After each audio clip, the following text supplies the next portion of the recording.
This is KVUE News Daybreak. Tropical storm Cindy already making landfall early this morning on the Texas-Louisiana border. Live picture from our Earth Cam in Galveston this morning. The storm has caused flooding in some Gulf Coast cities.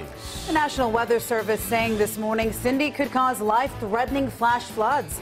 Texas's State Operations Center has been put in a state of increased readiness.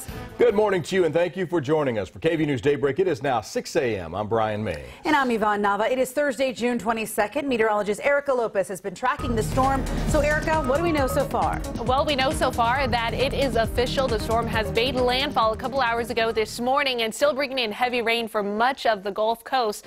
Want to geek out for a second here. So this is the area of low pressure. You can see the winds and how the center of circulation is now on land. But also, we know that storms, tropical storms, need water, need heat to fuel the storm. So the system's going to die down the further north it goes. But this is our 3D satellite. Notice that some of those storms circulating around the system, once it hits the water, they kind of revamp, and that's where we have some lightning and storms associated with that. So still some heavy rainfall right along the coast or on the water. As for what's on the land, it's really moderate to light rain that we're seeing. The heaviest of the rain is actually across the deep south as lots of Gulf moisture continues to funnel in. That's where we have the flash flooding concerns because they've been talking about lots of rain the last couple of days.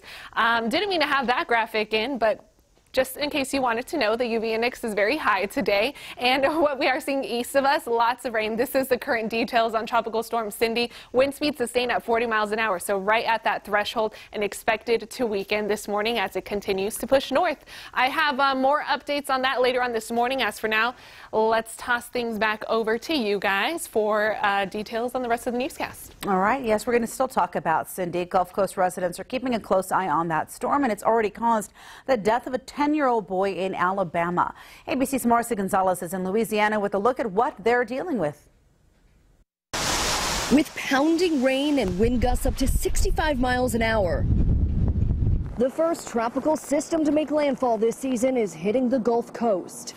The effects now being felt across 5 states. I think everyone is pretty prepared, for the worst. In places prone to flooding, Tropical Storm Cindy's bringing the expected, already leaving parts of Grand Isle, Louisiana, and this neighborhood in Galveston, Texas, underwater. It could be worse. And that's a good thing because I've been through quite a few of them. With voluntary evacuations ordered for some low-lying areas, elsewhere, storm-hardy Southerners with sandbags ready and supplies bought are riding out this storm. You know, we made a thing out of it. Okay, everybody in one room, we're going to, bring the water, bring the lanterns, bring everything. Tropical Storm Cindy's already blamed for at least one death, a 10-year-old boy hit by a log picked up by the storm surge on an Alabama beach. A state of emergency declared in Alabama and Louisiana. There and across the storm zone, I've never seen the waves this big. Concerns of flash flooding, power outages. Bolivar is notorious for losing electricity. And tornadoes, with the leading edge of this storm filled with funnel clouds and one already possibly touching down in the Florida Panhandle. Thank God nobody was hurt. Yeah, this is terrible. And that risk of tornadoes continues throughout today and into tomorrow as the storm makes its way inland. Marcy Gonzalez, ABC News, Lake Charles, Louisiana. And we'll be keeping an eye on Cindy throughout the morning. And as always, you can keep track of the radar with the KVUE app. Our KVUE meteorologists are always updating information to keep you informed. 6:03 now. Senate Republicans expected to reveal their health care bill today after weeks of closed-door meetings. Some lawmakers concerned about how the legislation will handle issues like pre-existing conditions and Medicaid funding. Lawmakers are expected to vote on the bill next week.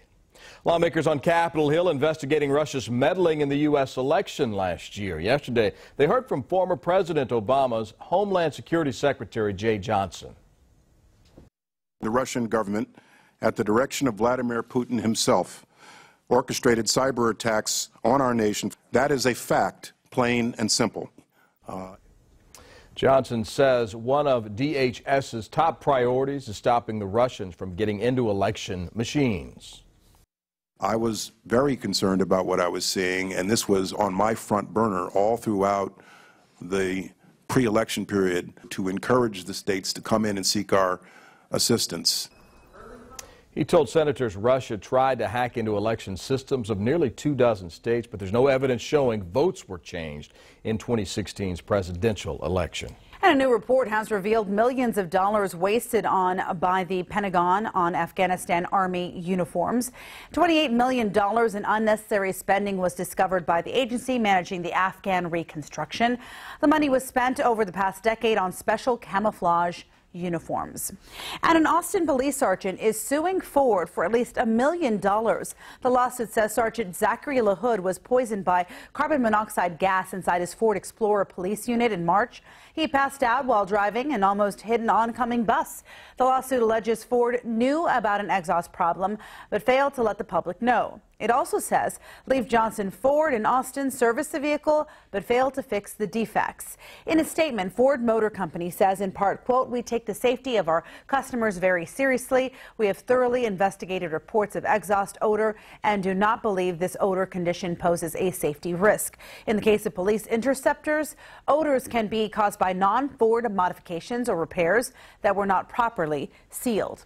By the way, Leif Johnson Ford here in Austin did not comment yesterday. Officials in Marble Falls asking for help finding a missing person this morning. Police say 30-year-old Regina Lewis went missing Monday. She was last seen wearing a pink shirt and blue jeans. There have been several reports she was trying to find a ride to the Austin area. Police do believe she may be in danger because of a medical condition. If you see Lewis, please call the number at the bottom of your screen. Happening today, the Austin City Council is expected to take a final vote on a smoking ordinance change.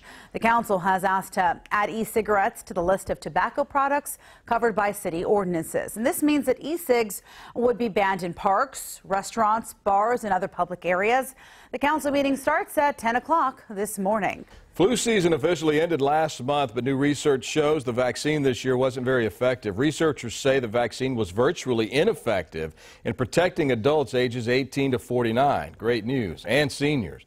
The vaccine, however, was about 60% effective for children. So I guess a little good news and bad news there. 6:07 just about, and the first day of summer brought some terrible heat to the southwest. Heat records were shattered in multiple cities yesterday, and hundreds of people had to evacuate their homes as several wildfires tore through California and Arizona. Hundreds of flights have been delayed, and the pavement has been so hot in Phoenix that pets have to be fitted with protective shoes like this just to go outside. Stylish. Right? Oh. I'm sure it's a little awkward for them to walk in, but as long as it protects their paws, then it's all fine. Oh, for sure. That cement and also the gravel, extremely hot at this time of the year out there. And that's going to continue for the next several months, but especially these next several days as excessive heat warnings and also heat advisories remain in place for much of the western half of the nation. Until about Sunday for Phoenix, Arizona, they are under that excessive heat warning. As for east of the country, we're still tracking Tropical Storm Cindy, holding on strong to that tropical storm status. Will quickly later on today drop down to a tropical depression as it continues to lose strength, but still lots of rain across the south. Houston managed to pick up some rain, but totals not issuing any flash flooding concerns, so that's some good news. We may see a couple of showers here in our viewing area east of Austin later this morning or this afternoon. The very outskirts of this system, the outer western bands, may again funnel in some light to spotty streamer showers out there. But other than that, just lots of high-level clouds out there, partly sunny days in store. Highs in the mid-90s, so just a couple degrees above average. It is going to feel like 100, though. Lots of moisture and humidity to make it feel a little bit stickier and warmer out there. Right now, this morning, we're in the 70s out there, 72 for Marlboro Falls, Johnson City at 69 and lower 60s for Fredericksburg, 76 in Austin, and a couple degrees warmer for ABIA, while Driftwood in the lower 70s, Dripping Springs at 70 degrees, and then also talking many mid to upper 70s for the eastern counties. So obviously, Tropical Storm Cindy is a big story, but I think what's going to be a bigger story for us here in Central Texas is a major cool down and some rain headed our way this weekend. I'll get to those details in a bit, but as for now, Let's talk about traffic with Anna Drainus. Thank you, Erica. Good morning out there. Happy Thursday. It is now 6:09. Check out this car right here. This is on I-35 at 51st Street. It's just, hanging out here in the median, not blocking, but just something to watch out for if you're out on the roads this morning. Now, let's go ahead and zoom into this crash we are monitoring. This is on Techni Center Drive, just between US 183 and Traeger Lane. And this actually just cleared as I was speaking. So good news there. Nothing to worry about. So let's go ahead and talk about this construction. If you're driving in or around Williamson County, the right turn lane on RM 620 traveling eastbound will be closed for about 4 to 6 weeks. So if you are traveling in that area, watch out for that. Loop 360 southbound US 183 to Pennyback Bridge, 5-minute commute, 8 minutes. Pennyback Bridge to Mopac. Brian, back to you. Hannity, thanks. The lives of several young men will change tonight. It's NBA draft time. One Longhorn hoping to hear his name called is Jared Allen. Played just one season for Texas, but projected as he's going to be a late first-round pick. Many experts think that. 15 Longhorns have been drafted in the first round. Jarrett would make it 16 all-time. Washington's Markelle Fultz expected to be the first overall pick. That pick belongs to the 76ers. Dallas will have the 9th pick in the first round. San Antonio will pick 29th. Houston does not have a first-round pick this year. The draft gets underway at 6 o'clock. It's in Brooklyn this year. I'm so old, Yvonne. I remember the 1984 NBA draft. The first pick was by the Rockets that year. They picked Hakeem Olajuwon. Yvonne, do you know who the third pick was in 1984? I mean, seriously, might as well. Think of the most famous basketball player you've ever heard of. Jordan. That's him, Michael Jordan. Are you serious? He was the third pick. Portland picked a guy before him named Sam Bowie, who never really did anything. And Michael Jordan then was the third pick in 1984. It's like I won the jackpot. I was like, really? I was You so did surprised. good, Yvonne. I'm very proud of you today. You didn't give me the answer. Very proud. All right, still ahead, a stern warning from doctors this morning. A rare tick spreading across the country, the weird allergy one bite might give you. Plus, big business and tech changes recently for Amazon, the latest brand the online retailer is teaming up with. It's a big one.